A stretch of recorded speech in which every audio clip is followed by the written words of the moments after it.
ಆಜಿ ಮಸಾಲ. ಎಂತ ಅಡಿಗೆಯ ರುಚಿಯಾಗೋ ರಹಸ್ಯವು 20 ರೂಪಾಯಿ. ಶಾಸಕ ಪ್ರದೀಪ್ ಈಶ್ವರ್ ವಿರುದ್ಧ ಜಾಮೀನು ರಹಿತ ವಾರೆಂಟ್ ಜಾರಿಯಾಗಿದೆ. ಪ್ರತಾಪ್ ಸಿಂಹ ವಿರುದ್ಧ ಮಾನಹಾನಿ ಹೇಳಿಕೆ ವಿಚಾರಕ್ಕೆ ಸಂಬಂಧಪಟ್ಟಂತೆ ವಾರೆಂಟ್ ಇದು. ಪ್ರದೀಪ್ ಈಶ್ವರ್ ವಿರುದ್ಧ ಮಾನನಷ್ಟ ಕೇಸನ್ನ ಪ್ರತಾಪ್ ಸಿಂಹ ಅವರು ಹಾಕಿದ್ರು.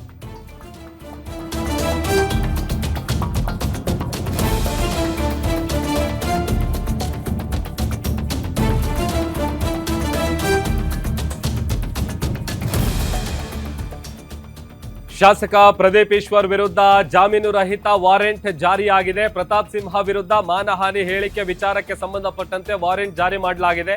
ಪ್ರದೀಪ್ ಈಶ್ವರ್ ಅವರ ವಿರುದ್ಧ ಮಾನನಷ್ಟ ಕೇಸನ್ನ ಹಾಕಿದ್ರು ಪ್ರತಾಪ್ ಸಿಂಹ. ಜಾಮೀನು ರಹಿತ ವಾರೆಂಟ್ ಅನ್ನ ಜಾರಿ ಮಾಡಿದ 42ನೇ ಸೆಷನ್ಸ್ ಕೋರ್ಟ್. ಇದಕ್ಕೆ ಸಂಬಂಧಪಟ್ಟಂತ ಆದೇಶ ಕೂಡ ಹೊರಬಿದ್ದಿದೆ. ಇವತ್ತು ನಡೆದಂತ ವಿಚಾರಣೆಗೆ ಶಾಸಕ ಪ್ರದೀಪ್ ಈಶ್ವರ್ ಹಾಗೂ ಅವರ ವಕೀಲರು ಗೈರಾಗಿದ್ರು. ಈ ಹಿನ್ನೆಲೆ ಜನಪ್ರತಿನಿಧಿಗಳ ವಿಶೇಷ ಕೋರ್ಟ್ನಿಂದ ಜಾಮೀನು ರಹಿತ ವಾರೆಂಟ್ ಅನ್ನ ಜಾರಿ ಮಾಡಲಾಗಿದೆ. ಜಾಮೀನು ರಹಿತ ವಾರೆಂಟ್ ಅನ್ನ ನೀಡಿ ಸೆಪ್ಟೆಂಬರ್ 7ಕ್ಕೆ ವಿಚಾರಣೆಯನ್ನ ಮುಂದೂಡಿಕೆ ಮಾಡಲಾಗಿದೆ. ಪ್ರದೀಪ್ ಈಶ್ವರ್ ಅವರಾಗಿರ್ಬೋದು, ಜೊತೆಗೆ ಪ್ರತಾಪ್ ಸಿಂಹ ಅವರಾಗಿರ್ಬೋದು, ಇವರಿಬ್ಬರು ಸ್ಟೇಟ್ಮೆಂಟ್ಗಳನ್ನ ಕೊಡುವಂತ ಸಂದರ್ಭದಲ್ಲಿ ಸಾಕಷ್ಟು ವಿಚಾರಗಳನ್ನ ಇಟ್ಕೊಂಡು ಅಂದ್ರೆ ತೀರಾ ಪರ್ಸನಲ್ ಆಗೆಲ್ಲ ಮಾತನಾಡ್ತಾ ಇದ್ರು.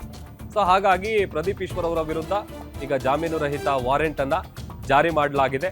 ಮಾನಹಾನಿ ಹೇಳಿಕೆ ವಿಚಾರಕ್ಕೆ ಸಂಬಂಧಪಟ್ಟಂತೆ ಈ ವಾರೆಂಟ್ ಜಾರಿಯಾಗಿರೋದು. ಅವ್ರ ವಿರುದ್ಧ ಮಾನನಷ್ಟ ಕೇಸನ್ನ ಹಾಕಿದ್ರು ಪ್ರತಾಪ್ ಸಿಂಹ ಅವರು. ಸೊ ಅಲ್ಲಿಗೆ ಈಗ ಸೆಪ್ಟೆಂಬರ್ 7ಕ್ಕೆ ವಿಚಾರಣೆಯನ್ನ ಮುಂದೂಡಿಕೆ ಮಾಡಲಾಗಿದೆ ಅನ್ನುವಂಥ ವಿಚಾರ ಕೂಡ ಗೊತ್ತಾಗ್ತಾ ಇದೆ.